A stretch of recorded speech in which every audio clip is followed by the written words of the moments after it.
ஆண்டவர் இந்த நாளில் உங்களை ஆசீர்வதிப்பாராக. சில நேரங்கள் மனிதர்கள் மத்தியில் பார்த்திங்க அப்படின்னா நாம் ஒரு அற்பமான ஒரு நபராக இருப்போம். நம்முடைய குடும்பத்தை அற்பமாக நினைப்பாங்க, நம்முடைய வேலைகளை அற்பமாக நினைப்பாங்க, தொழிலை அற்பமாக நினைப்பாங்க. இது எல்லா பக்கமே இருக்குது. மற்றவருடைய கண்கள் நம்ம எப்படி பார்க்கிறது, நம்முடைய வாழ்க்கையினுடைய ஒரு பகுதியை பார்த்திங்க அப்படின்னா நம்ம நமக்காக வாழ்வதை காட்டிலும் மற்றவர்களுக்காகவே வாழ்கிறோம்.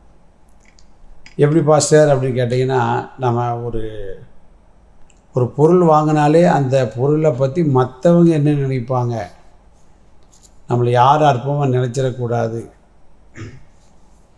நமக்கு வீட்டில் சாப்பாட்டுக்கு வழி இல்லட்டால் கூட நம்முடைய ட்ரெஸ்ஸு அதை நம்ம ரொம்ப பட்னியாக போனால் கூட ஒரு சேஃப்டியான ஒரு அழகான ஒரு ட்ரெஸ்ஸை கொடுத்தா. எதுக்கு அப்படின்னா, மற்றவர்கள் பார்வையில் நம்ம அற்பமாக நினைக்கப்படக்கூடாது என்பதற்காக தான். அற்பமாக நினைக்கிறத நம்ம யாருமே என்ன செய்ய மாட்டோம், விரும்ப மாட்டோம். அப்படி அற்பமான மனிதரை தேவன் அற்புதமாய் மாற்றின எத்தனையோ தருணங்கள் வேதத்தில் சொல்லப்பட்டிருக்கு. இது அனுதின கர்மலித்த நிகழ்ச்சி கேட்டு உங்களுடைய வாழ்க்கையில் நீங்கள் உங்கள் சபையில், உங்கள் குடும்பத்தில், உங்கள் சொந்தக்காரங்க மத்தியில், உங்கள் நண்பர்கள் மத்தியில் ஒருவேளை நீங்கள் அற்பமாக எண்ணப்பட்டிருக்கலாம். உலகத்தானுக்கு அந்த நினைப்பு வரலாமே தவிர நமக்கு வரக்கூடாது.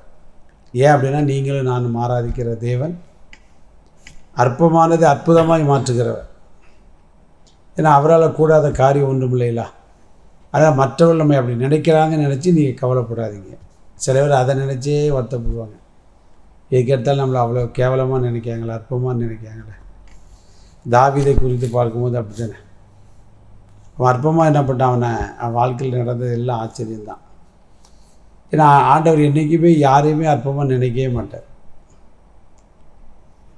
சகரியா அதை பற்றி என்ன சொல்கிறான்னு பாருங்களேன். சகரியா 4ஆம் அதிகாரம் 10ஆம் வசனம். அற்பமான ஆரம்பத்தின் நாளை யார் அசட்டை பண்ணலாம்? பூமி எங்கும் சுற்றி பார்க்கிறவைகளாகிய கர்த்தருடைய 7 கண்களும் செருபாபேலின் கையில் இருக்கிற தூக்கு நூலை சந்தோஷமாய் பார்க்கிறது என்றார். இதெல்லாம் ஒரு ஆரம்பமான ஒரு அற்பமான ஒரு ஆரம்ப நாளை யார் அசட்டை பண்ணலாம்? ஏன் அப்படின்னா, அந்த அற்பமான நாளை கூட அற்புதர் ஆச்சரியமாக பார்க்குறார், சந்தோஷமாக பார்க்குறார்.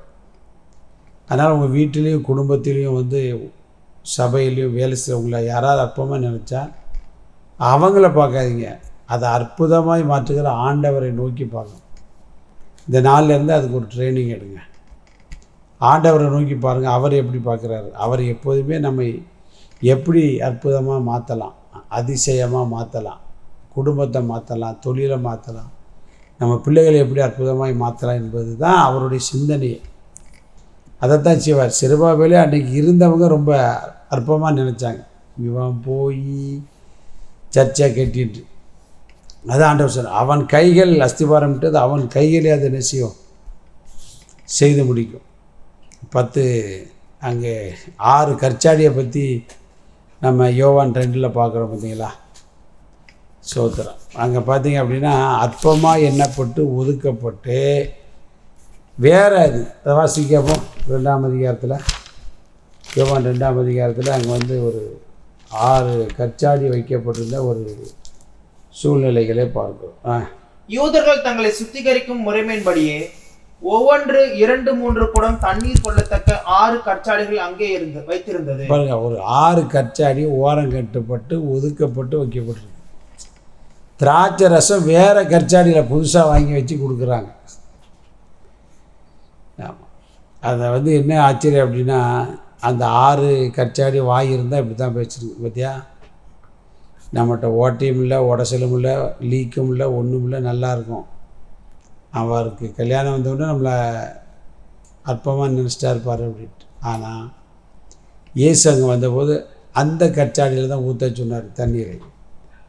அந்த கற்சாடி ஊற்றப்பட்ட தண்ணீர் தான் திராட்சை ரசமாய் மாறிடுது. இன்றைக்கு வரைக்கும் அந்த கற்சாடியை பத்திரமா பாதுகாத்து வச்சுருக்காங்க. அதனால் உங்களை யாரும் அற்பமாக நினைக்கிறாங்கன்னு நீங்கள் நினைக்காதீங்க, கவலைப்படாதீங்க, அழாதீங்க. உங்களை அற்புதமாக தேவன் மாற்றுவார். God bless you.